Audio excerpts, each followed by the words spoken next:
Hi, in the lecture today we are going to take up a problem regarding evaluation of a limit by using a table of values. So the problem that we have in mind is the following. H of x is defined as tangent of x minus x over x cubed. We want to find the limit of this expression as x goes to 0. You remember that to evaluate limits you can either use a graph if one is provided. You can use a table of values and try to guess the limit, and the other one was using algebraic or trigonometric approaches to find the limit. Okay, we are going to pick up this example which emphasizes using a table. We are going to mention some issues regarding effective use of a calculator. Make sure that you get the best out of your calculator, and then we are going to have some difficulties even using a calculator. We are going to talk about finite precision issues. Any calculator or any numerical device is going to have a finite precision. You can only work or display so many digits, and that's going to create a problem for us, because here when we want to take a limit we are really looking at very small numbers, and our calculator might not be able to handle that kind of a situation easily. Let's go ahead and see how to approach this problem to begin with. So here's our function. We have h of x is equal to tangent of x minus x over x cubed. The problem asks us to make a table, and we might as well go ahead just make a table. So here is some representative x values, and here is h of x that I'm trying to evaluate.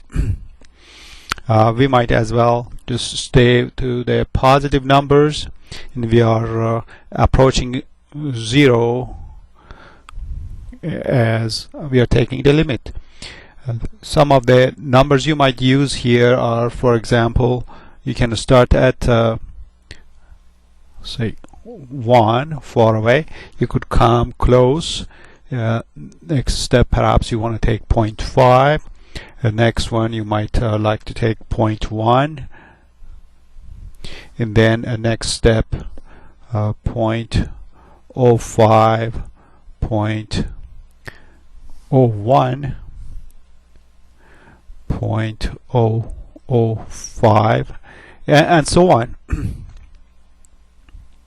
So here are some representative x values, and then we are going to calculate h of x. This function is not too complicated, but still effective use of a calculator is going to help us. What does it mean, effective use of a calculator? Well, usually students approach any of these formulas in a piecemeal fashion. That is, they maybe evaluate the numerator and write it on a piece of paper, evaluate denominator and write that on a piece of paper, and then go ahead, enter each of these numbers that they wrote on a paper, and try to divide them and get the number for the function in that style. Well, what's going to be the difficulty with that? The difficulty is that, well, if you're writing so many numbers down, you can always make a mistake missing some digits. Error number 2 is that when you are writing so many digits, you get tired and just keep maybe 1 or 2 digits and lose the accuracy of your answers that way. So what's the solution to this problem? The solution is to try to use the calculator efficiently, and there are some of the buttons on the calculator that the students typically do not use, and I want to push for those in this lecture. Here are buttons on the calculator that if you haven't discovered, you want to discover them now.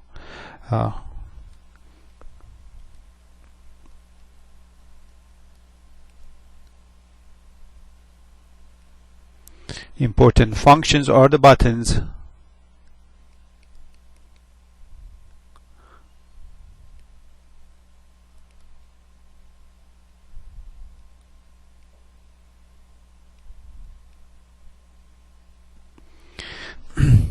The very first obvious one are just the parentheses. Mathematical expressions sometimes need to be enclosed in a parenthesis for proper interpretation. You can do the same thing on a calculator. You have a button for the left parenthesis, you can have a button for the right parenthesis, and you can employ them. Just imitate whatever you're writing while using this parenthesis. So if I want to make sure that my expression here is interpreted correctly, perhaps I need to put my numerator in a parenthesis. And then while that one is all done, I can go ahead and divide with the denominator. If the denominator was also a complicated expression, or I had some doubts about how the calculator is going to interpret what I am typing at it, I could go ahead and use a parenthesis in the denominator as well. So even though in this case that's not necessary, if it was something more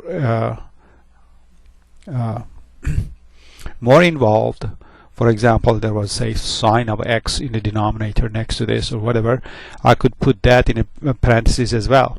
So as you're typing in, you can include your expression in a parenthesis. The next issue is that if I were to actually enter the number x every time I see it, and the number x is a complicated number, perhaps with lots of zeros, perhaps with lots of strange digits, that mere act of entry itself is going to be error prone. So what is it that's the solution here?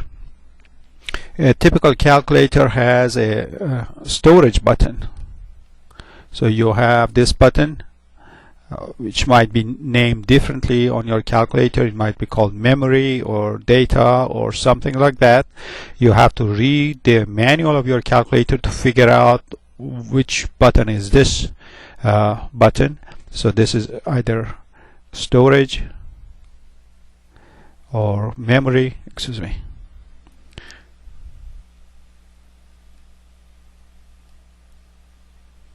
Or data. Really different styles of calculator use different terminology, and there is really no way around the issue of looking up your calculator manual and see what this button is called on your calculator. Pretty much most calculators these days do have several storage facilities on them, meaning you can have different numbers stored in different places. So on a very low-level calculator, you just have one storage place. In calculators slightly higher level, you could have say 6 different storage locations, or perhaps 99 storage locations, and so on, depending on how expensive your calculator is and how much capability it has. So some very basic calculators these days let you do the following.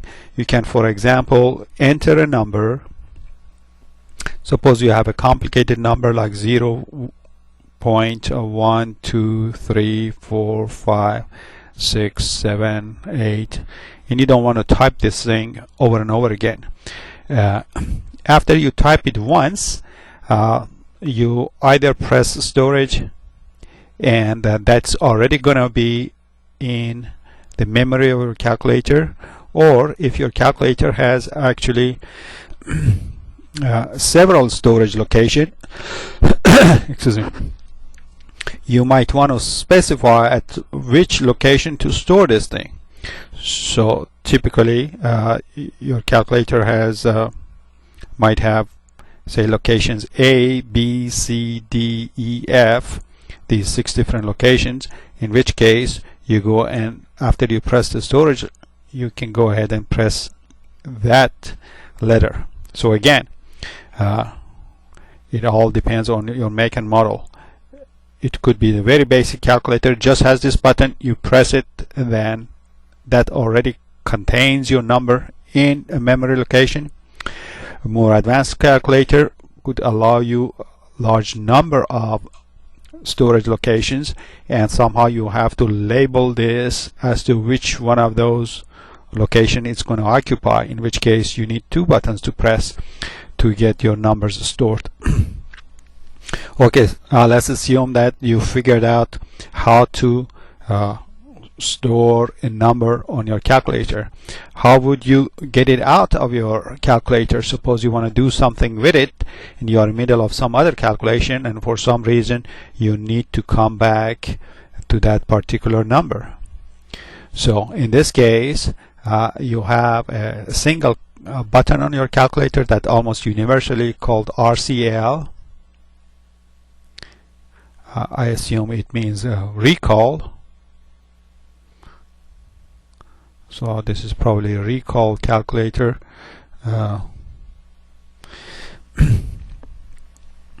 It calls the memory for you.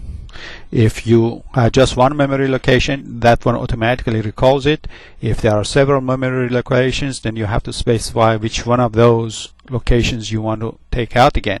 So if you stored it in A, now you recall by pressing RCL and pressing A, and then you get your number. So perhaps you want to practice this. Go ahead and even though this number is not so complicated to enter, you want to perhaps practice once by calculating your function at x equal to 1 and see what you get. Second time around, push yourself to go ahead, use the memory button to do the same thing for you.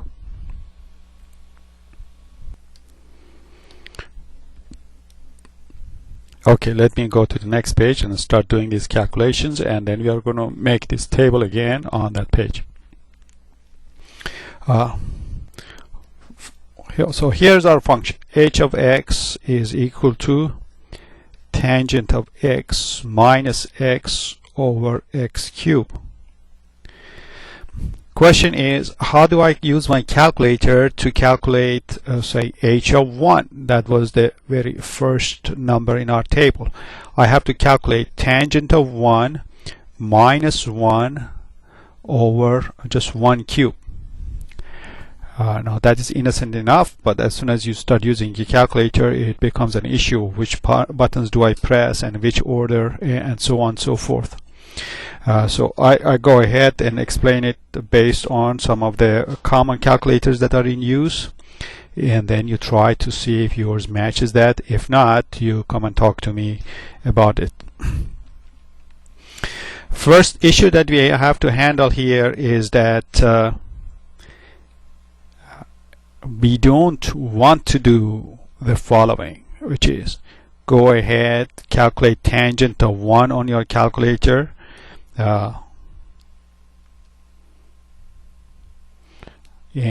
For example, that is going to give you 1.557407725, etc. And then go ahead, do the next one, tangent of 1 minus 1. This is not all that bad, that you have to subtract 1 from this thing, so you're going to get 0.557407725. In the next step, whatever we have so far, it has to be divided by 1 cube. 1 cube is not a hard calculation to do, it's just as a 1, and here you get 557407725. So that wasn't all that bad, except that after you want to do such a thing 10 times, and each of your calculation has lots of strange numbers to be used here, chances quite high that you are going to make a mistake, and if you don't make a mistake, you are going to get really tired of doing this. What I want to emphasize is that we don't want to write intermediate results. So here's a holy grail for us. We do not want to write down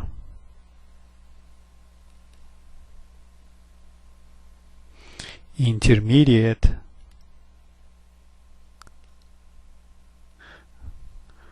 results. So what do I do instead? I have this fraction to deal with. I have two options. One option is to enter numbers in the calculator like this. I can press my left parentheses, then you most of your calculators allow you to enter the functions first, then type in the argument, and then subtract. It so happens to be the same number. Then you can close the parentheses. So far what you have is just the numerator. Now you want to divide, and divide, here's how you divide. Now denominator is x cubed. Most calculators have a x cubed button. If we had more stuff in the denominator, we would have opened another parentheses, in which case you had the option of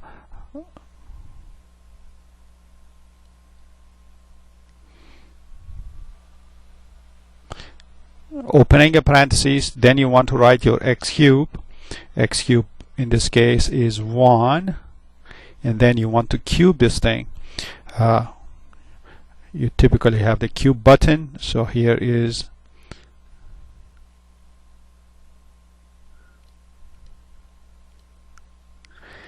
and then you close this.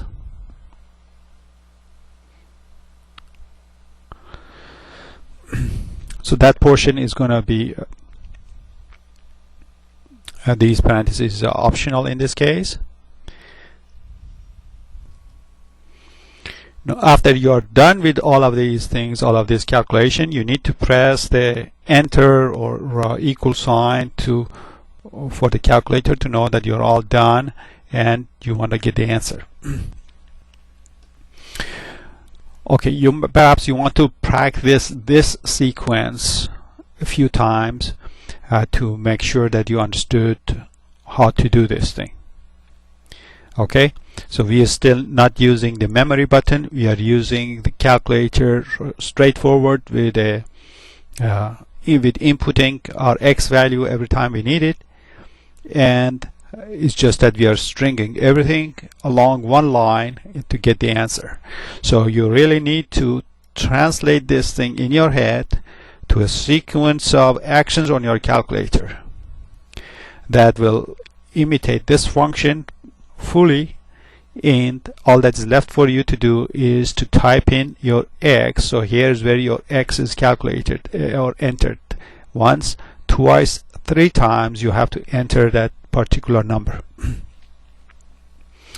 Now, just the very fact that we have to enter the same things so many times, that's going to be a tiring issue, and that is what the storage button in your calculator is going to come in and do for you. So on the next page I'll tell you how to handle this with the storage button.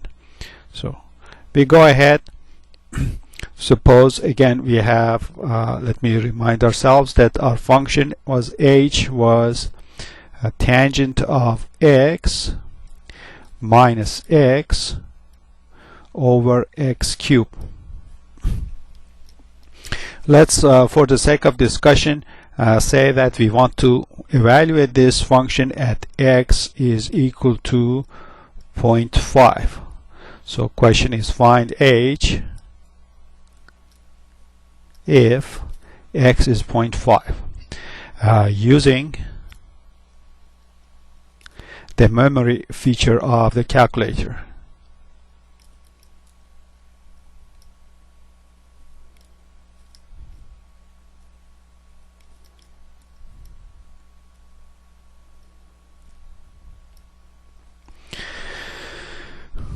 So you go ahead and type in the number that you want to use, and you are going to type this thing just once. So you type in the number you want to use Then you are going to type in your storage button. It's either just that or slightly fancier, couple of dollars more expensive calculator. You have storage, and perhaps you choose a letter. Say there is a button there which has an A either written on it or next to it. For example, on my calculator I have a power button, and on top of it is this A. By now I have 0.5 in the memory of the calculator. Now I do exactly what I did before, except that every time I want to refer to X, I have to recall it. So I start numerator has to be separated from denominator, so I press the parenthesis button. Then I have to press the tangent function. So here's another function. I might as well color it differently. So tangent. Now we want to say tangent of X. How do we say tangent of X? We are going to say recall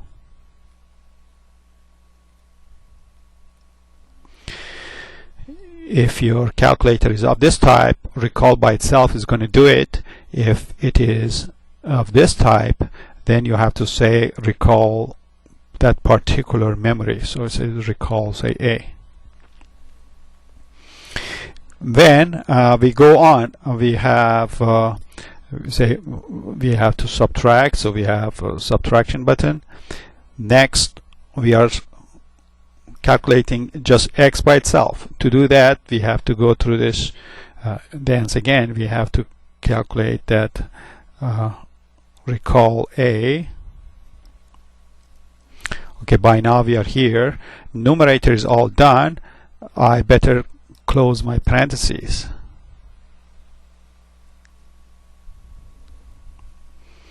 Now I want to divide, so I'm done with the numerator. Denominator doesn't really need a parenthesis here, but just to emphasize good writing style, let's say it was complicated and I put it in a parenthesis, so we practice that too. Now we have to divide, so here's divide. And then you go through this thing again. So I continue on the next line. You are opening a parenthesis. You're referring to X again, so that referral every time is done the same way. Notice you just press two buttons or just one button as opposed to entering a whole number. So if your number was 10 digits long, you appreciate how much better this one is going to be. Now you have to figure out if your calculator does cube or you have to use some other button to perform that cubing operation. So like my calculator has a cube button.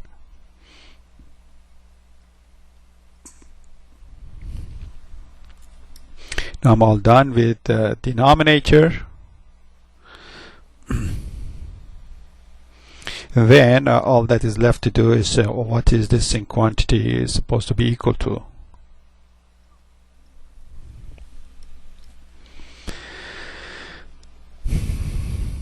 So we typed the number, we put it in storage by one of these two styles. Then we came and typed this whole sequence. So I typed all this sequence that you see here to evaluate my function. One more round. If your calculator has this simple storage button, then you don't need this letter to specify your storage location. Okay, you go ahead and do this thing, and let's see if they all agree on what numbers we are going to get. So here, very first one, tangent of 1 minus 1 over 1 cube. Go ahead and do this thing and see you are going to get 5,574. The next one, tangent of 0.5 minus 0.5 over 0.5 cube. and make sure that you get 3704. I forgot to mention one thing. I better mention that before we go further on. All trig functions in calculus have to be calculated using the radian measure. So let me just specify that before anybody is overly distressed. Why do their numbers don't agree with this thing at all? All trig functions in calculus are to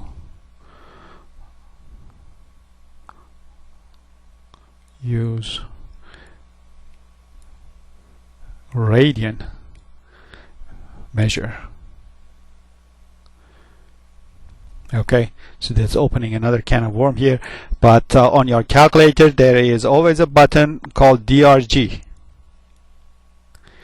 As you press this button on some corner of your calculator, you are going to see one of these words going to show up, degree or radian or grad. As you press this button, it's going to jump from one to the next, from that one and back to the first one, and just you toggle between these three choices. You want your calculator always to show the radian whenever you're doing, because of facts that we are going to see shortly.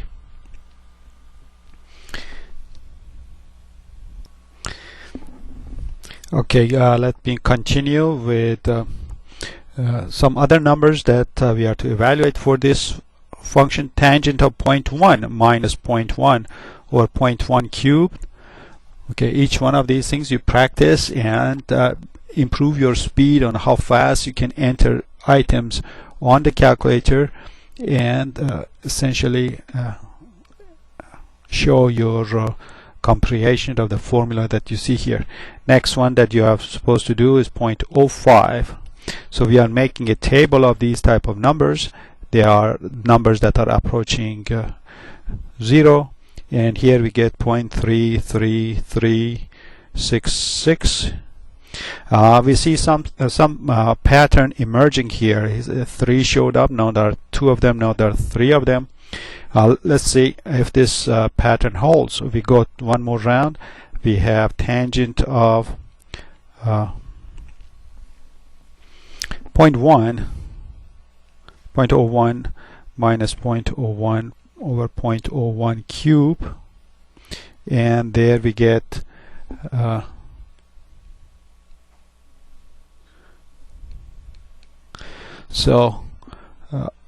pattern is still holding. I might as well continue on this page, so let me go ahead and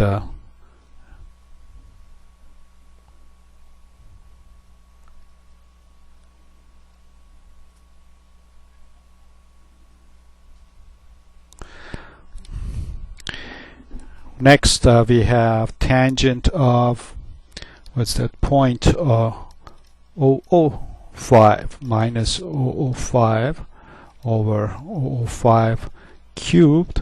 You calculate that, you get 3333366. Now we got 5 of them. So we see that this string of 3 is getting longer and longer, and we are gonna live under impression that if we keep doing this, more 3 is gonna show up. Now I invite you to try the following. Take your x to be a tiny number. Okay, we would suspect to see a longer string of 3s here. You try that. Notice if you were to enter this thing by hand, how error prone that's going to be. If you mistake how many zeros you are entering, you'll be in trouble. But if you use the memory button, that's not going to happen. You are always entering same number everywhere. You do this and you get here, so surprise, you get 0.333. Most calculators, that's all they're going to show. You push the issue one more level. It says, okay, let me see what's going on here. I go and take this number 10 to the power of minus 7, a tiny number here, and I go ahead and calculate the same.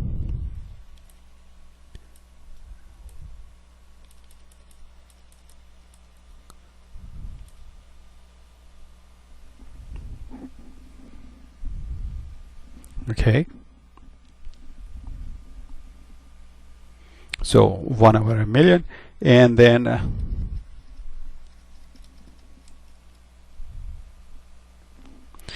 you go calculate this thing and you see 0. Not only you don't see the number of 3's increasing, you see all of them all of a sudden disappear. And thereafter, if you take any smaller x, the answer sticks at 0, doesn't budge or move anywhere. So what are we to make of this? Well, typically we don't dig that deep. In simple problems, we do a few of these things, and before our patience is over, we declare that we have the answer. That is, by looking at the following observation from here to here, perhaps, or maybe coming up and including that one as well, we are ready to declare that the limit of tangent of x minus x over x as x approaches 0, it is just a string of 3's. And that's a correct answer. That's just 1/3. There's a theoretically correct answer. That the answer is just 1/3. The issue is, what are we to make of this situation? What's going on here?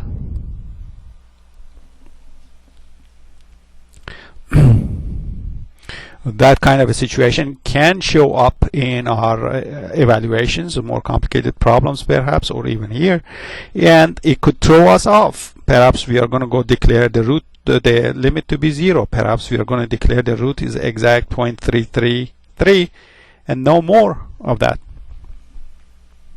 What's going on here? And that's the issue that we are going to talk about next. So here is correct final answer for this problem, but we are hoping to get a little bit more understanding now. The issue is just about every one of these calculators that you use have a finite precision limitation.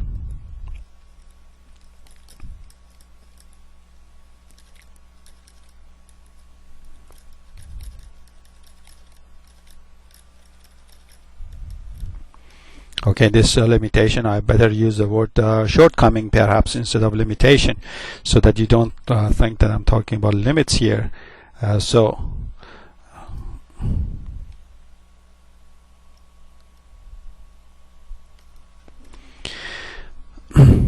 The issue is that in the memory of your calculator, there is just so much room for writing down a number. It does not go on forever. For example, the calculator is going to cut your numbers off perhaps after 16 decimal places or 12 decimal places or something like that. So it is cut at some place. Now when you are working with numbers, the numbers themselves, the decimal expansion of it goes all the way to infinity, but to be practical, you have to cut it off somewhere. And then to add insult to injury, what is shown on display is even shorter than that. Usually half of this is shown on the display. So here is your display, and up to here is what is residing inside the memory of the calculator. And you really want this whole thing. Your number typically goes on forever, the actual number.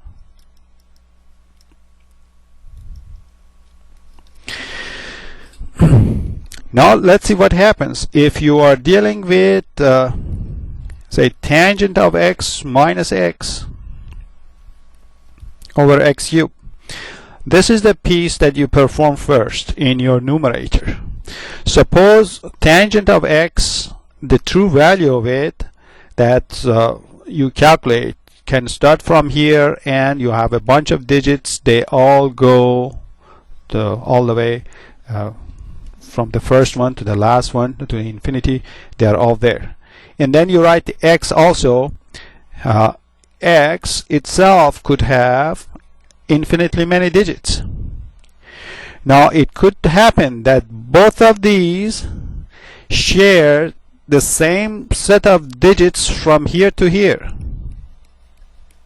That is, their difference could show up further down the road.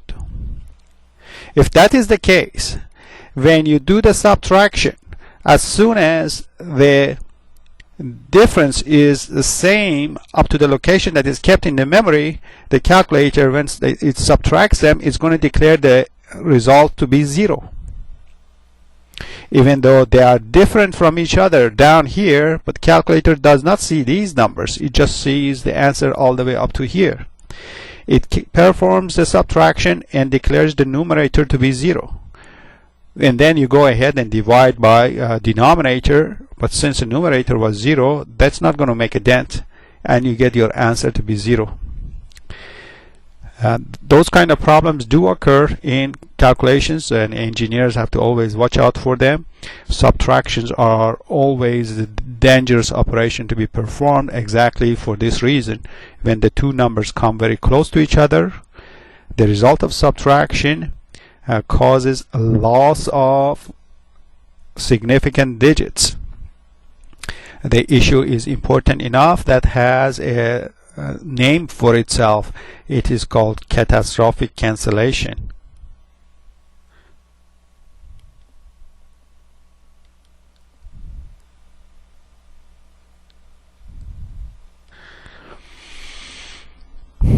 So we cannot go through the issue too deeply right now.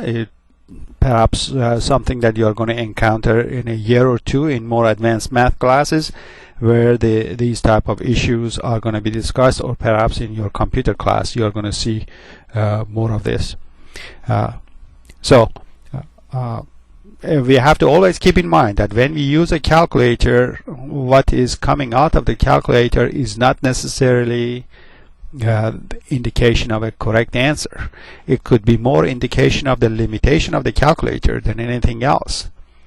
So for that reason, we have to be always extra careful with announcing the result of our calculation as to be an exact answer, and that opens a room for intelligent human being using them. Okay, you go ahead and do several other exercises from this section, and if you have other questions, you can always let me know. Good luck and God bless.